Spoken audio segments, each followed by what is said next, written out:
Hi, welcome to in the next episode Cool ID.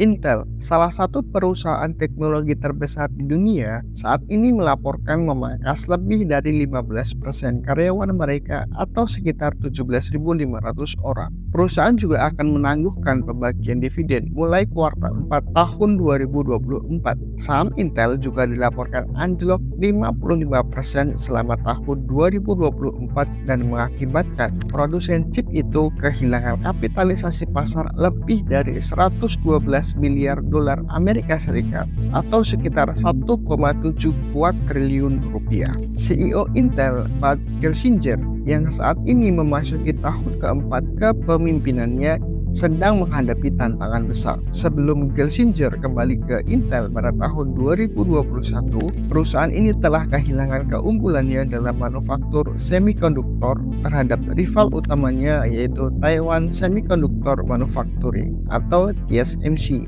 dikarenakan Intel mengalami keterlambatan signifikan dalam pengembangan proses fabrikasi chip.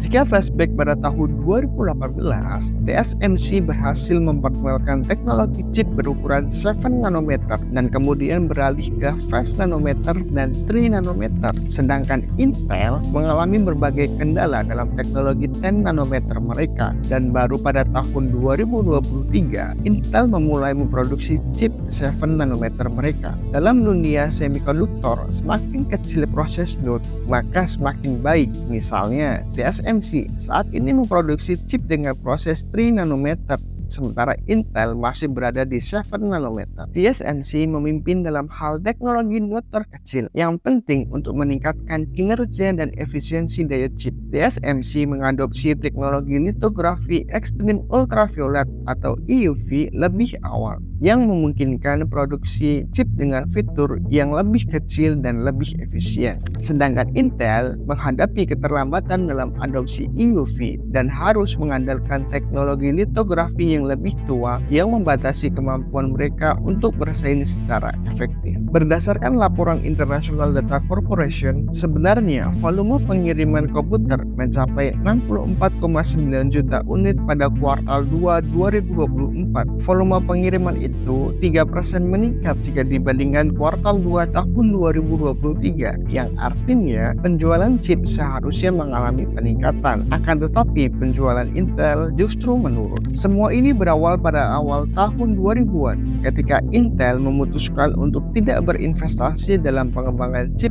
untuk perangkat mobile seperti smartphone. Ketika Apple meluncurkan iPhone, Intel gagal untuk dapat bekerja sama dengan produsen HP terbesar tersebut. Hal ini dimanfaatkan oleh TSMC untuk memproduksi chip mobile untuk berbagai produsen smartphone, memperkuat posisi TSMC dalam pasar yang berkembang pesat saat ini. Di sisi lain, penjualan chip server AMD dengan dukungan TSMC berhasil menghadirkan prosesor server yang sangat kompetitif. Chip AMD Ryzen yang diproduksi oleh TSMC menawarkan kinerja yang sangat baik dan seringkali lebih unggul dibandingkan chip Intel dalam banyak aplikasi server. Selain itu, TSMC memproduksi chip untuk berbagai aplikasi kecerdasan buatan atau AI yang sangat diminati. Sementara Intel berusaha mengejar ketertinggalan dengan chip AI mereka sendiri seperti Gaudi dan Habana Lab. Tetapi saat ini TSMC sudah memiliki posisi yang kuat di pasar AI berkat kemampuan manufaktur mereka dan desain chip yang inovatif. Kini Intel sedang dalam misi beresiko tinggi, menghabiskan miliaran dolar per kuartal untuk mengejar ketertinggalan tersebut. Dalam panggilan dengan investor, Gelsinger menyatakan bahwa tugas utama mereka adalah mempercepat upaya untuk menutup kesenjangan teknologi yang telah terbentuk selama 1 dekade lebih akibat kurangnya investasi. Dia optimis bahwa Intel akan mampu mengejar ketertinggalan ini pada tahun 2026.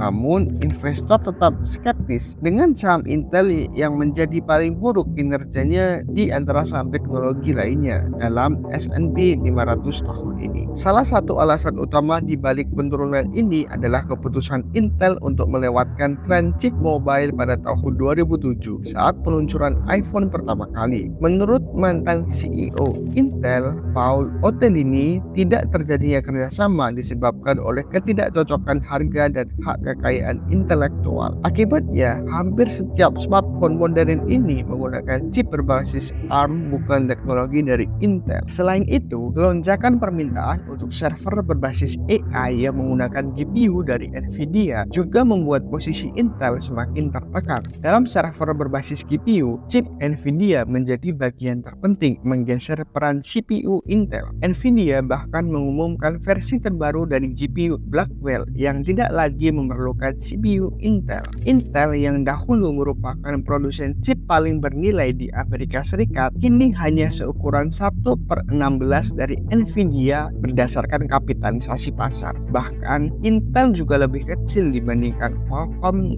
dan AMD. Meskipun begitu, Intel masih melihat peluang di bidang AI. Mereka memiliki chip AI bernama Gaudi 3 yang diproduksi menggunakan prosesor 5 nanometer. Intel berharap penjualan Gaudi 3 akan mencapai 500 juta US dollar pada tahun 2024 ini, meskipun nilai tersebut jauh dibandingkan dengan pendapatan chip AI AMD yang diproyeksikan mencapai 3,5 miliar US dollar. Dalam upaya untuk mengembalikan kejayaannya, Intel telah menerima subsidi bernilai besar dari pemerintah Amerika Serikat untuk membangun fasilitas baru di Columbus, Ohio. Fasilitas ini diharapkan akan siap pada tahun 2028 dan mampu memproduksi chip AI. Gelsinger telah menyebut perencanaan ini sebagai death mark, namun dia yakin bahwa Intel akan kembali ke puncak pada tahun 2026 dengan mulai memproduksi prosesor 18A atau setara dengan 2 nanometer pada tahun 2025.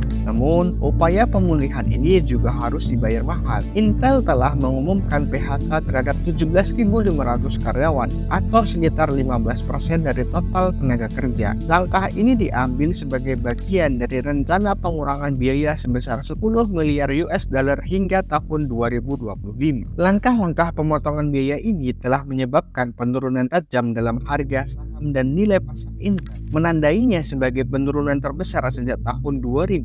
Intel juga menghentikan pembayaran dividen untuk menjaga likuiditas mereka dan mendukung investasi jangka panjang. Jadi, itulah penjelasan detail mengenai situasi terkini di perusahaan Intel dan dampak dari PHK massal yang mereka lakukan. Bagaimana menurut kalian? Apakah Intel akan berhasil bangkit dan kembali memimpin pasar semikonduktor? Finally, thank you for watching. Nama saya Ahmad Faisal Hadianto dan Anda telah menonton episode Cult ID. Saya akan segera menemui kalian kembali di episode berikutnya. See you guys.